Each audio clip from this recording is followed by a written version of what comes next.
Hello నమస్తే. ఈరోజు ఆంధ్రప్రదేశ్ వార్తాపత్రికలో వచ్చిన వార్తలు, ఆ వార్తల వెనుకున్న వాస్తవాల్ని విశ్లేషించే ప్రయత్నం చేద్దాం. ముందుగా ఆంధ్రజ్యోతి పేపరు, ఏబిఎన్ ఛానల్‌కి సంబంధించి ప్రతి వీకెండ్‌లో ఆంధ్రజ్యోతి ఎండీ వేమూరు రాధాకృష్ణ గారు కొత్త పలుకులు పలుకుతారు. ఆ కొత్త పలుకులు కాస్త బూతు పలుకులు, రోత పలుకులు, చెత్త పలుకులు కింద రకరకాలుగా ఇంటర్ప్రిటేషన్ చేసుకుంటున్నారు. అంటే ఆయా పార్టీలు, ప్రజలు రకరకాలుగా. కొంతమందికి కొత్త పలుకులు లెక్క, కొంతమందికి చిలక పలుకులు లెక్క, ఇంకొంతమందికి చెత్త పలుకులు, ఇట్లా కనిపెడుతున్నాయి రోత పలుకులు, బూతు పలుకులు లెక్క. మొన్న లాస్ట్ సండే వచ్చిన కొత్త పలుకుల్లో వారు కొన్ని రోత పలుకులు పలికారు. వైఎస్ఆర్‌సీపీ నాయకులకు సంబంధించిన కుటుంబ సభ్యులపైన, మహిళలపైన మరీ ముఖ్యంగా. నాయకుల భార్యలపైన రాశారు వారు. అంటే మావిగాని పైన జగన్మోహన్ రెడ్డి మాట్లాడిన మాటల్ని, జగన్మోహన్ రెడ్డి గారికి అనుకూలంగా వైఎస్ఆర్‌సీపీ నాయకులు తానా అంటే తందానంటారు. వాళ్ళు అసలు బ్రెయిన్‌లో గుజ్జు లేదు, ఆలోచించలేరు అని చెప్పి, సరే వాళ్ళ పార్టీ స్టాండ్ వాళ్ళు చెప్పారు. మీరు ఒక పత్రికగా, ఒక టీవీ ఛానల్‌గా మీ స్టాండ్ మీరు చెప్పాలా. కానీ వ్యక్తిగతంగా వారు ద్వేషాన్ని బయటపెట్టుకున్నారు అనేది వైఎస్ఆర్‌సీపీ చెప్తుంది. అక్కడ కనిపిస్తుంది కూడా. వ్యక్తిగతంగా ద్వేషం ఏ స్థాయిలో ఉంది ఏబిఎన్ రాధాకృష్ణ గారికి, ఆంధ్రజ్యోతికి, ఏబిఎన్ పత్రిక ఛానల్‌కి, వైఎస్ఆర్‌సీపీ పైన, జగన్మోహన్ రెడ్డి పైన. అంటే జగన్మోహన్ రెడ్డి గారిని ఎవరైనా సమర్థిస్తే, వాళ్ళ నాయకులు కానీ, లేదా ప్రజా సంఘాలు కానీ, ప్రజలు కానీ, మేధావులు కానీ ఎవరైనా మాట్లాడితే వారికి అనుకూలంగా వాళ్ళ మీద ఒక ముద్రేసే కార్యక్రమం. ఇక అసలు పనికిరాని వ్యక్తి, పనికిరాని పార్టీ అనే ఒక ఇంటర్ప్రిటేషన్, ఒక విద్వేషాన్ని వెళ్ళగలుగుతున్నారు. ఒక పత్రికగా, ఒక టీవీ ఛానల్‌గా, ఒక జర్నలిస్ట్‌గా వ్యవహరించాల్సిన తీరులో కాకుండా ఒక శత్రువుగా, పక్షపాతంగా మొత్తం ఆయన కడుపులో ఉన్న విషాన్ని మొత్తం కక్కే ప్రయత్నం చేస్తున్నారు. ఎందుకు ఏబిఎన్ రాధాకృష్ణ గారికి, జగన్మోహన్ రెడ్డి గారి పైన, వైసీపీ పైన ఆ స్థాయిలో? ఇది ఏ ప్రజల కోసం రాసిన వార్త? వైసీపీ నాయకుల భార్యలకు సంబంధించి, వైసీపీ నాయకుల ఇళ్లలో మహిళలకు సంబంధించి మీరు రాసే వార్తలు ఏదన్నా ప్రజలకు ఉపయోగపడేదా? ఇది ద్వేషాన్ని పెంచడానికి ఉపయోగపడేది, విలువలను దిగజార్చే వార్త తప్ప దీంట్లో ఏమైనా ఉందా అని చెప్పి నిన్న వాళ్ళు మొత్తం ఏబిఎన్, ఆంధ్రజ్యోతి ఛానల్స్ ఆఫీసులు, కార్యాలయాల ముట్టడి కార్యక్రమం, నిరసన కార్యక్రమం చేశారు. వారు రాసిన ఆ రోత, ఆ పలుకులకు సంబంధించి. దానికి సంబంధించి మళ్ళీ కంటిన్యూగా ఆంధ్రజ్యోతి పేపరు దానికి సంబంధించి కనీసం ఆ రోత పలుకులు పలికిన కనీసం పశ్చాత్తాపం ఉండాలిగా. ఒక జర్నలిస్ట్‌గా పదే పదే ఏదో దానికి ట్యాగ్ లైన్ ఉంటుంది. ఏబిఎన్ ఆంధ్రజ్యోతికి, ఏబిఎన్ ఛానల్‌కి, ఆంధ్రజ్యోతికి దమ్మున్న పత్రిక, దమ్మున్న ఛానల్ అని. ఎంత దమ్ముంటే మటుకు మరీ అంత రోతగనా? ఎంత దమ్ముంటే మటుకు మరీ అంత బరితెగించిన రాతలు, బూతు రాతలు రాస్తారా? మీకు ఎంతన్నా ఉండొచ్చు దమ్ము. అంటే విద్వేషం కక్కటానికి దమ్ము ఉండొద్దు. ప్రజల పక్షాన ప్రశ్నించడానికి ప్రభుత్వాలని, పార్టీలని దమ్ముంటే దాన్ని దమ్ము అంటారు అనేది ఈరోజు సామాన్య ప్రజలు మాట్లాడుకుంటున్నారు. దమ్ముంటే ఉంది అంటే చాలామంది ఇప్పటివరకు ఏమనుకున్నారంటే దమ్ము ప్రజల కోసం ప్రభుత్వాలని, పార్టీలని, అధికారులని, అధికార యంత్రాంగాన్ని ప్రశ్నించే దాంట్లో దమ్ము ఉందనుకున్నారు. కానీ మీ దమ్ము మొత్తం ఒక పార్టీ పైన, కొంతమంది వ్యక్తులపైన, కొంతమంది నాయకులపైన విద్వేషాన్ని, విషాన్ని వెళ్ళగక్కటానికి చూపించే దమ్ము, ఆ దమ్ము ప్రజలకు ఉపయోగపడదు కదా. మీకు ఉంటే ఉండొచ్చు దమ్ము, కానీ మీ దమ్మంతా కేవలం విద్వేషాన్ని బయట పెట్టుకోవడానికి ఉపయోగించే బదులు ప్రజల కోసం మాట్లాడిన పత్రిక, టీవీ ఛానల్గా అనేది ప్రజలు కోరుకుంటున్నారు. అది మర్చిపోయారు మీరు. ప్రజల కోసం మాట్లాడటం, ప్రజల కోసం ప్రశ్నించడం, రాతలు రాయటం, మాట్లాడటం అనేది పూర్తిగా మర్చిపోయినట్టు అనిపిస్తుంది. మీ ఎజెండా కేవలం వైఎస్ఆర్‌సీపీ, జగన్మోహన్ రెడ్డి గారిని తిట్టడానికో, లేదా వాళ్ళపైన రోత, బూతు వార్తలు రాయటానికో, పలుకులు రాయటానికో, వాటినే కొత్త పలుకులని పేరు పెట్టుకోవడానికో. సాక్షాత్తు ఆంధ్రజ్యోతి పేపర్లో ఏదో ఒక కంట్రిబ్యూటరో, రిపోర్టరో, ఎడిటరో రాసిన వార్త కాదు. దాని ఎండీ ఏబిఎన్ రాధాకృష్ణ గారు వీకెండ్ కామెంట్ అది. వాళ్ళు నిన్న రోడ్లు ఎక్కారు, మీ ఆఫీసులు ముట్టడికి ప్రయత్నం చేశారు, నిరసన వ్యక్తం చేశారు. కనీసం పశ్చాత్తాపం ఉండాలి కదా. ఎస్, నేను రాసిన మాట భావం వేరు, మీరు అర్థం చేసుకుంది వేరు, కనీసం అదన్నా అనాలిగా. భావం స్పష్టంగా కనపడుతుంది. మీ భావం, మీ పశ్చాత్తాపం, మీ పక్షపాతం, మీ విద్వేషం కనపడుతుంది. దానికి ఒక జర్నలిస్ట్గా మీ విలువ పెరిగేది. నేను పశ్చాత్తాపం, బాధపడుతున్నా, ఆ మాటలను వెనక్కి తీసుకుంటానని ఉంటే అనకపోగా మళ్ళీ ఈరోజు ఏం రాసిండు, బూతు నేతల రోత గోలట. ఇప్పుడు బూత్ నేతల రోతగోలంటే అదే బూత్ నేతల గురించి బూత్ పార్టీ అని మీరు ముద్రేస్తే బూత్ నేతలని మీకు మీరే అనుకుంటే మరి మీదేం పత్రిక మీరు రాసితే, మీదేం ఛానల్ మీరు మాట్లాడితే? బూత్ ఛానలా, రోత ఛానలా, రోత పత్రిక, రోత పలుకుల అని ప్రజలు అడగరా? అడుగుతారు కదా. మీరు ఇట్లాంటి అంటే నాయకుల్ని, పార్టీల్ని భూతాలు, దెయ్యాలు లేకపోతే సీసాలు పెట్టి బంధించాలి. ఇదే ప్రధానమంత్రిగా ఉన్న నరేంద్ర మోడీని గతంలో ఒకసారి ఈ భారతదేశానికి పెట్టిన ఒక పెనుభూతం, రాజకీయ పెనుభూతం నరేంద్ర మోడీ పార్టీలను మింగేస్తాడు, తినేస్తాడని చెప్పారు. అదే మోడీని మీరు కీర్తిస్తారు. ఆ రోజు భూతమైన ఆయన ఈరోజు దేవుడు ఎట్లయిండు అని ఏ రోజు అడగరు, రాయరు. అట్లా కొంతమంది టార్గెట్ పెట్టుకొని మీ ఎజెండాని అమలు చేసే కార్యక్రమంలో ఈ రోత పలుకులు, చెత్త పలుకులు, బూతు పలుకులు పలికి మళ్ళీ దాంట్లో వారు ఏమంటున్నారు, బూత్ నేతల రోత గోలట. బూత్ నేతల గోల కాదు, రోత పలుకుల పైన ఒక రాజకీయ పార్టీ దాదాపు 40% ఓట్లు ఉన్న ఒక పార్టీ వాళ్ళ నిరసనని ఏదైతే మీరు రాసిన వార్తలపై నిరసన వ్యక్తం చేసే కార్యక్రమంలో రోడ్డెక్కారు, మీ ఆఫీస్ ముట్టడించారు. దానికి కనీసం మీరు పశ్చాత్తాపడి నేను అన్న దాంట్లో ఇది ఆ లైను ఏదైతే ఉందో ఆ లైను అనే అంశం పైన మీరు కట్ చేస్తే బాగుండేది. దాన్ని మాట్లాడటానికి కూడా నోటితోని ఎబెట్గా ఉంది. చాలామంది సీనియర్ జర్నలిస్టులు కూడా ఎప్పుడు చూడలే, ఎప్పుడు మేము ఈ వార్తలు కానీ ఇట్లాంటి ఈ టైప్ ఆఫ్ విద్వేషాన్ని జర్నలిస్టులుగా వెళ్ళగక్కిన దాఖలాలు లేదు అని కూడా చెప్తున్నాను. అయినప్పటికీ మళ్ళీ అదే కథ, రోత గోలట, బూత్ నేతలట, బూత్ పార్టీలట. అంటే ఇప్పుడు మీరు వైసీపీ నాయకులను బూత్ అంటున్నారు, మీరు రాసిన వార్తలు లేదు. వాళ్ళన్న రాజకీయ పార్టీ నాయకులు సరే వాళ్ళు బూతులు మాట్లాడితే వాళ్ళు ప్రజలు చూసుకుంటారు, ప్రజలు ఓట్లేసే దగ్గర డిస్క్రిప్షన్ ఉంటుంది, విచక్షణ ఉపయోగించి ఎవరికి ఈ బూత్ నేతలకి వేయాలా మంచి నేతలకి వేయాలో వాళ్ళు చూసుకుంటారు. మీరు ఒక పత్రికగా, టీవీ ఛానల్గా, జర్నలిస్ట్గా విలువలతో కూడిన వార్తలు, పదాలు మాట్లాడాలి, రాయాలి. అటువంటి మీరే బూతు, రోత పలుకులు పలికితే ఇక రాజకీయ నాయకులు మీరేం సందేశం ఇస్తున్నట్టు రాజకీయ నాయకులకి, ప్రజలకి? మీరేం విలువలు, దమ్ము చూపిస్తున్నట్టు? మీ దమ్మున్న పత్రిక అంటారు కదా, దమ్మున్న ఛానల్లో. కాబట్టి మీ దమ్ము అంతా దాని మీద చూపించండి. కనీసం ఇటువంటి పొరపాట్లు దొరికితే దానికి పశ్చాత్తాపం వ్యక్తం చేయండి. పశ్చాత్తాపం వ్యక్తం చేయట్లేదంటే మీరు పొరపాటు కాదు, ఇంటెన్షనల్గానే రాశారు. ఇక ఇంటెన్షనల్గా రోత పలుకులు పలికినప్పుడు ఇక రోడ్డు ఎక్కకపోతే ఏం చేస్తారు? అది మీకు రోత గోల లెక్క కనిపిస్తుంది. అది రోత గోల కాదు, ప్రజాస్వామ్యబద్ధంగా వాళ్ళ హక్కు అది. ఇది ఈ మీ రోత పలుకులతోనే మీ రోత మైండ్ సెట్టు, మీ మైండ్లో అసలు గుజ్జు ఉందా లేదా, మీ మరుగుజ్జుతనం, మీ మరుగుజ్జు జర్నలిజం, మీ మరుగుజ్జు ఆలోచన బయటపడ్డదని ఈరోజు ప్రజా సంఘాలు, రాజకీయ పార్టీలు, ప్రజలు మాట్లాడుకుంటున్న పరిస్థితి. మీ పేపరు, టీవీ ఛానల్ ఎవరి కోసం నడిపిస్తున్నారు?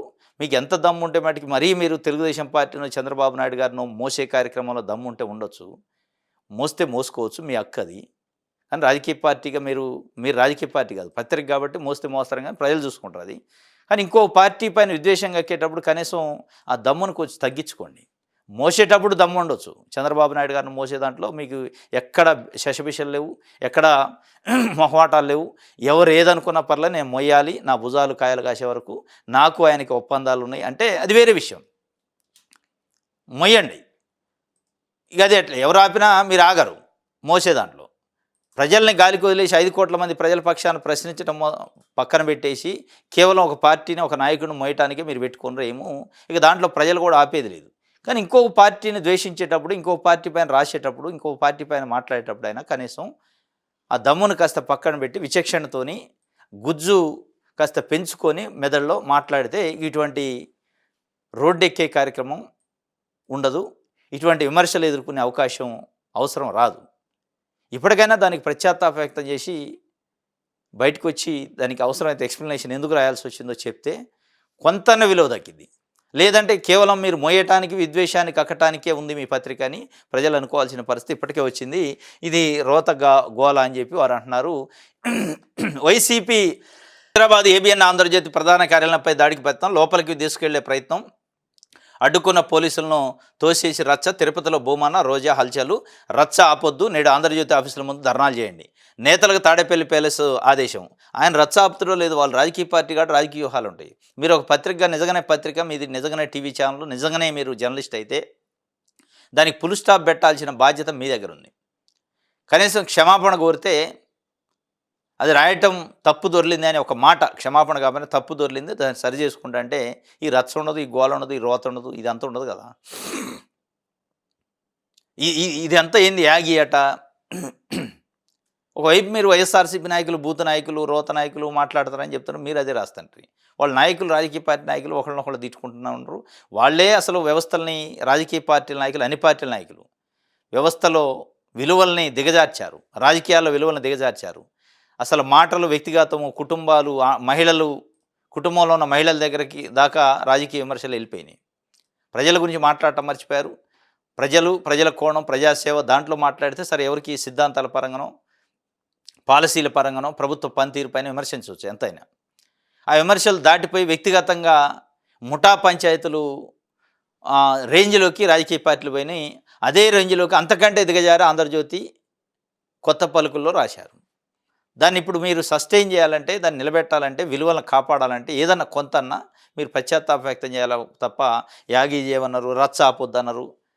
మీ రచ్చ ఫస్ట్ ఆపితే, మీ రాతలు ఆపితే, మీ రోత పలుకులు ఆపితే అవి ఆగుతాయి ఆటోమేటిక్. ఒకళ్ళు ఆగకపోయినా ప్రజలు చూసుకుంటారు వాళ్ళని, వాళ్ళు ఒకళ్ళ ఏదన్నా ఉంటే.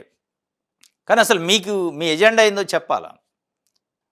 చంద్రబాబు నాయుడు గారినో తెలుగుదేశం పార్టీని మోయటానికే మీరు ఎజెండా పెట్టుకోవచ్చు. కానీ ఇంకొకరిని విమర్శించేటప్పుడు కూడా కనీసం సోయితోని మనసు పెట్టి ఆలోచించి రాయాల. మొత్తం మానవ విలువలపైన, భార్యాభర్తల సంబంధాలపైన, అన్నదమ్ముల సంబంధాలపైన, అన్న చెల్లి సంబంధాలపైన, తల్లి కొడుకు సంబంధాలపైన వార్తలు రాసి కుటుంబాల్లోకి దూరి, వాళ్ళ బెడ్రూమ్లలోకి దూరి వార్తలు రాస్తుంటే మీరు ఏం పత్రిక, ఏం ఛానల్, ఏం విలువలు మీవి?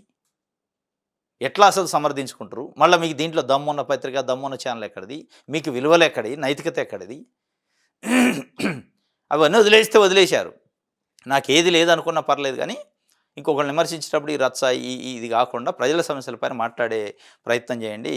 ఇక చంద్రబాబు నాయుడు గారు ఏడ్చిండు, చంద్రబాబు నాయుడు గారిని అసెంబ్లీలో తిట్టారు, ఇవన్నీ రాశారు. వాస్తవమే, అదేం మంచిది కాదు కదా. వైఎస్ఆర్సీపీ నాయకులకి నిజంగానే చంద్రబాబు నాయుడు గారిని వ్యక్తిగతంగా ఆ రోజు తిట్టుంటే అసెంబ్లీ వేదికగా అది ముమ్మాటికి తప్పే, దాంట్లో ఎవరు సమర్థించరు. కానీ మీరు ఇక వాళ్ళు చేశారని చెప్పి మీరు చంద్రబాబు నాయుడు గారి కోసం, చంద్రబాబు నాయుడు గారిని ఆ రోజు అసెంబ్లీలో తిట్టారు కాబట్టి, అసెంబ్లీలో అవమానపరిచారు కాబట్టి నేను కూడా అవమానపరుస్తాడు. మీరు చంద్రబాబు నాయుడు గారు ఏజెంట్ కాదు కదా, అఫీషియల్ ఏజెంట్ కాదు కదా. అనఫీషియల్గా ఏజెంట్ లెక్క పనిచేస్తున్నాం. కానీ అఫీషియల్గా పార్టీ స్పోక్స్ పర్సనో, పార్టీ పత్రికో అయితే చెప్పొచ్చు మీరు, మాది పార్టీ పత్రిక, ఆ రోజు మా నాయకుడిని ఇట్లా జగన్మోహన్ రెడ్డి ప్రభుత్వం ఉన్నప్పుడు ఇబ్బంది పెట్టారు కాబట్టి ఈ ఫోటోలు వేశారు. ఇది గౌరవ సభ కాదు, కౌరవ సభ, బూత్ నేతల రోతగోల, అప్పుడు వైఎస్ఆర్సీపీ నాయకులు మాట్లాడిన మాటలు ఇవన్నీ రాశారు. ఇది వాస్తవంగా ఎవరు రాయాలి? తెలుగుదేశం పార్టీ నాయకులకి, వైఎస్ఆర్సీపీ నాయకులకి వ్యక్తిగత దూషణలు.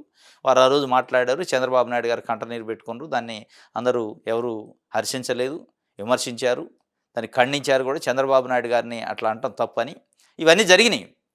కానీ మీరు అందులోకి వెళ్ళి మీరు అంతకంటే దిగజార్చే వ్యాఖ్యలు రాసి, వార్తలు రాసి ఈరోజు మీ సింపతి చంద్రబాబు నాయుడు గారి పైన, తెలుగుదేశం పార్టీ పైన, లోకేష్ గారి పైన, పవన్ కళ్యాణ్ పైన ఇప్పుడున్న సింపతిని మొత్తం ఇంకోళ్ళ పైన ద్వేషంగా మలిచి పవన్ కళ్యాణ్ గారి పైన కూడా రాశారు. పవన్ కళ్యాణ్ గారిని అవమానించారట. ఇక మీరు అవమానించిన దానికంటే ఎవరు అవమానించలే ఎక్కువ.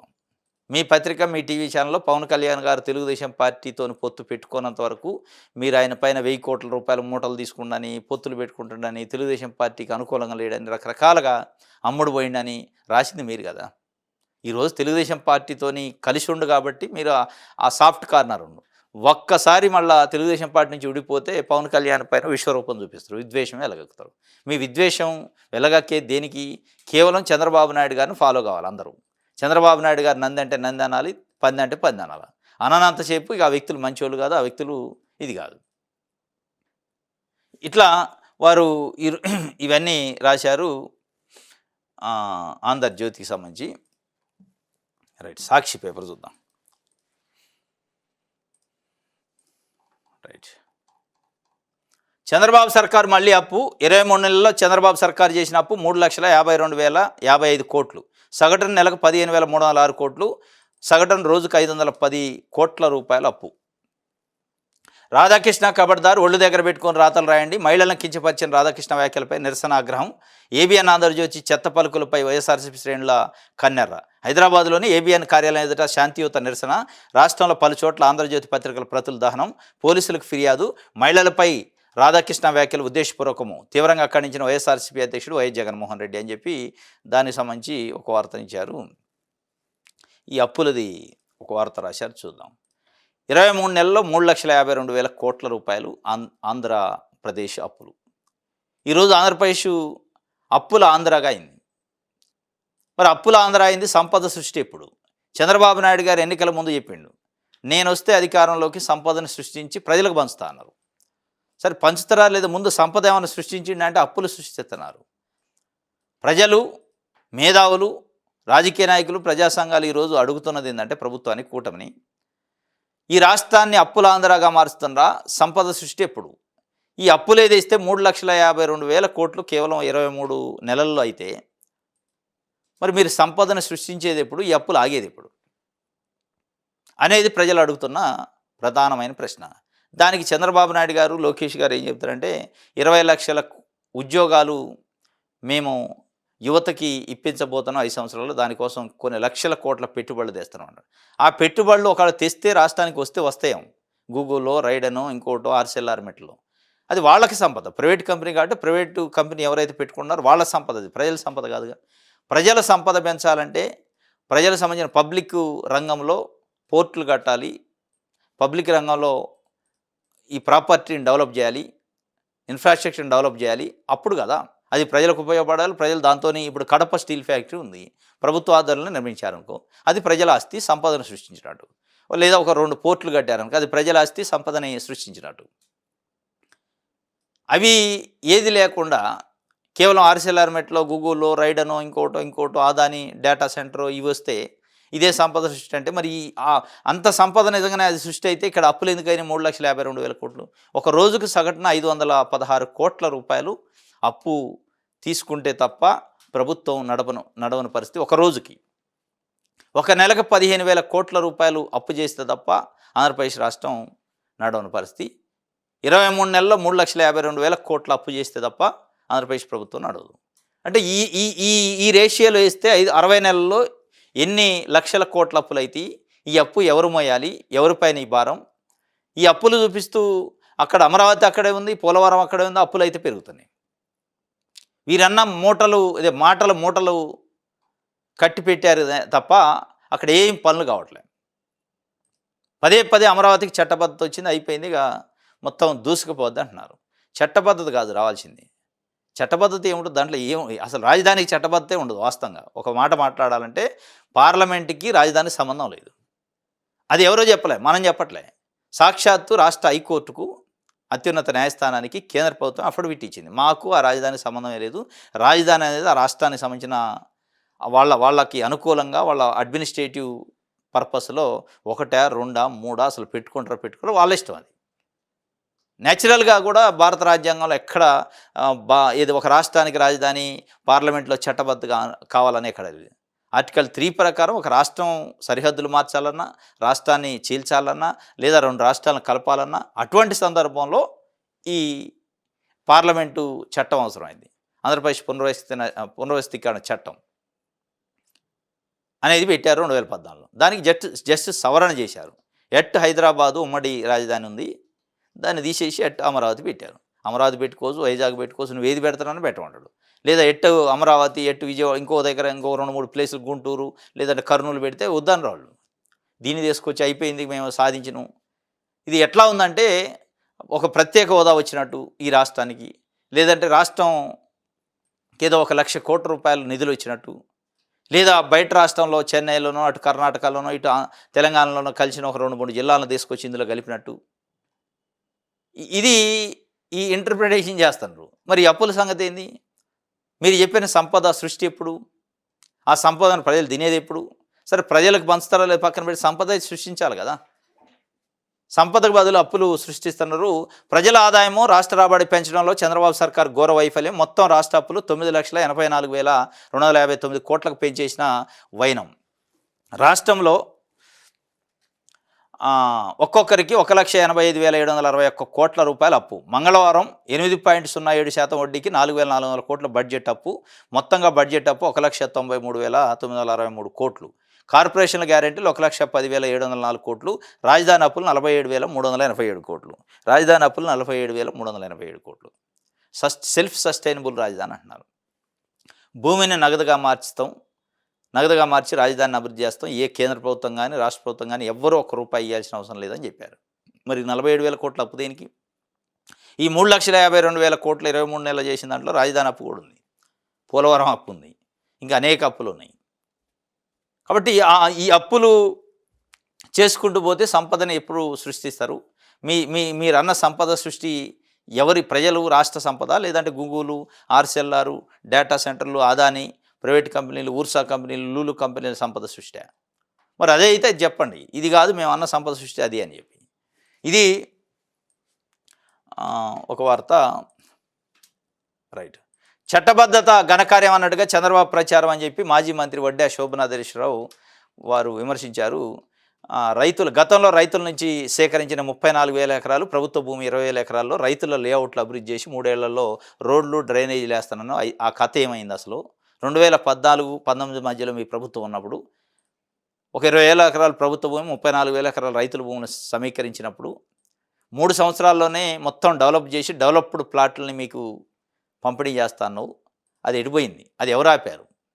జగన్మోహన్ రెడ్డి అంటే 2019లో అధికారంలోకి వచ్చిన 3 రాజధానులు అన్నాడు. ఆయన స్టాండ్ ఆయన తీసుకున్నాడు. అప్పటి వరకు అయితే మీరే కాదు అధికారంలోకి ఉంది. 3 సంవత్సరాలు అయింది, 5 సంవత్సరాలుగా మీరు పరిపాలించింది. 3 సంవత్సరాల్లోనే డ్రైనేజీలు, రోడ్లు డెవలప్మెంట్ చేసి, లేఅవుట్లు చేసి మీ ప్లాట్లని అద్భుతంగా ఇస్తా అన్నారు కదా. ఎవరు అడ్డుకున్నారు? ఎవరు ఆపారు? ఎవరు ఆపారని చెప్పి 2018లో మీరు ఎన్డీఏ కూటమి నుంచి బయటకు వచ్చి బ్లాక్ షర్ట్స్ వేసుకొని ధర్మ పోరాట దీక్షలు చేశారు. దేనికోసం మీ ధర్మ పోరాట దీక్ష? ప్రత్యేక హోదా కోసం. వచ్చిందా ప్రత్యేక హోదా? రాలే. మరి ఎందుకు గెలిచారు మళ్ళీ 2024లో? మీరు చేసిన ధర్మ పోరాట దీక్ష నిజంగానే ధర్మ పోరాటం, అధర్మ పోరాట దీక్ష? మీ ధర్మ పోరాట దీక్షలు వెనకున్న ఎజెండా ఏంటి? అసలు ఏ రోజైనా ప్రజల కోసం మీ ఎజెండా ఉంటుందా? మీ రాజకీయాల కోసం, ఎత్తుల కోసం, పొత్తుల కోసం ఇట్లాంటి దీక్షలు ఉంటాయా అనేది అనుమానం వస్తుంది. ఆయన సీనియర్ తెలుగుదేశం పార్టీ నాయకుడిగా ఉండే ఆయన కూడా చంద్రబాబు ప్రచారం అసలు అది ఏదో ఘనకార్యమైనట్టు. వాస్తవం ఇది. ఏముంటుంది? చట్టబద్ధత రాజధానికి తీసుకొచ్చిన దాని సంబరాలు, దానికి స్వీట్లు పంచుకోవడానికి ఏముంది అందులో? ఈ చట్టబద్ధత మళ్ళీ మారని చట్టబద్ధత అయితే నిజంగానే ఘనకార్యం. ఇది ఒక వార్త. అయితే జాతీయ రహదారిపై టీడీపీ ఎమ్మెల్యే కొలకపూడి శ్రీనివాసరావు ధర్నా చేసిండు. జాతీయ రహదారి ఏమంటే కబ్జాలు జరుగుతున్నాయి, కబ్జాలని అరికట్టండి అని చెప్పి సాక్షాత్తు రూలింగ్ పార్టీ ఎమ్మెల్యే, అంటే రాష్ట్రంలో జరుగుతున్న భూ కబ్జాల పైన రూలింగ్ పార్టీ ఎమ్మెల్యే వచ్చి రోడ్డు మీద కూర్చొని ధర్నా చేయాల్సిన పరిస్థితి వచ్చింది. ఒకవైపు చంద్రబాబు నాయుడు గారు కబ్జాలు చేస్తూ ఉక్కుపాదం మోపుతా, తాట తీస్తా, తోలు తీస్తా అంటాడు. మరి తాట తోలు తీయకనా మీ పార్టీకి సంబంధించిన ఎమ్మెల్యేను రోడ్డెక్కి ధర్నా చేయాల్సిన పరిస్థితి వచ్చింది. ఇది గమనించుకోవాలి. కబ్జాలు కానీ, గంజాయి కానీ, డ్రగ్స్ పైన కానీ మీరు మాట్లాడే మాటలకి, ఇసుక మాఫియా, మైనింగ్ మాఫియా పైన మీరు మాట్లాడే మాటలకి, చేసే శాతలకి పొంతనుందా లేదా అనేది తిరువూరు ఎమ్మెల్యే కొలకపూడి శ్రీనివాసరావుని అడిగితే, ఆయన రోడ్డు ఎందుకు ఎక్కిండో అడిగితే తెలుస్తుంది. ఆయన ఒకవేళ కొలకపూడి శ్రీనివాసరావు రోడ్డు ఎక్కి ధర్నా చేయొచ్చు కానీ మిగతా వాళ్ళు చేయకపోవచ్చు. కానీ చాలా ప్లేసులలో, చాలా జిల్లాల్లో ఇదే సమస్య ఉంది. అందరు రాకపోవచ్చు రోడ్డు మీదకి. నాకెందుకు, నేనే ఎక్కడ పార్టీకి బ్యాడ్ ఎందుకు కావాలి అనే ఉద్దేశంతో మనసులలో అయితే ఉంది. ఇసుక పైన, మైనింగ్ పైన, ఇటువంటి కబ్జాల పైన, గంజాయి, డ్రగ్స్ పైన, ప్రభుత్వ పనితీరు పైన విమర్శలు ఉన్నాయి. సాక్షాత్ తెలుగుదేశం పార్టీ నాయకులు కూడా. అయితే కొంతమంది బయటపడవచ్చు, కొంతమంది బయటపడకపోవచ్చు. కొలకపూడి శ్రీనివాసరావు బయటపడ్డాడు. రైట్. ఇది ఒక వార్త. ఆంధ్రప్రభ.